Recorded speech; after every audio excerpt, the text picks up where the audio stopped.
On a la chance d'avoir un très bel équipement sur notre territoire qui est la Via Rona. Et nous disposons de 35 km sur notre territoire. La Via Rona a mené une étude de fréquentation en 2022 qui est donc comparée à 5 ans auparavant et qu'aujourd'hui la Via Rona, c'est plus de 150% de fréquentation par rapport à il y a 5 ans.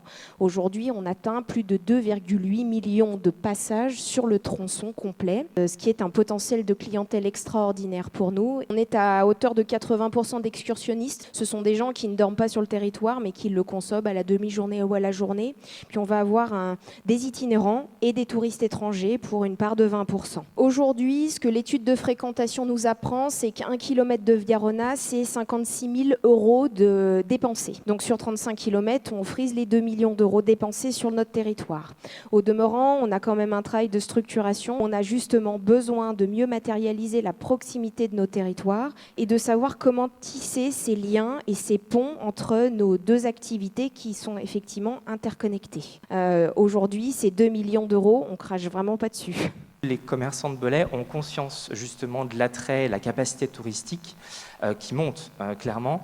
La Via Rona passe à Belay, mais passe, on va dire, le long de la zone commerciale, donc qui est en bas de la ville, et ne passe pas du coup dans le centre-ville de Belay. Et en 2020-2021, il y a une voie douce donc, qui a été créée depuis la Via Rona, donc depuis le Rhône, jusqu'au centre-ville, jusqu'au bas du centre-ville. Donc effectivement, ça arrive quand même dans le centre, et ça a été un projet qui a mis beaucoup de temps à être monté, mais aujourd'hui qui existe. Et effectivement, ce qu'on remarque aussi, c'est que justement, on est en peine de matérialisation, de panneaux de signalisation qui indiquent justement aux passants au niveau de la Via Rona qu'il y a un centre-ville, parce qu'effectivement, à côté du coup d'anciennes zones commerciales, il y a des boulangeries, un Carrefour Market, un McDonald's, une boucherie, des opticiens, enfin il y a toute la vie d'une zone commerciale.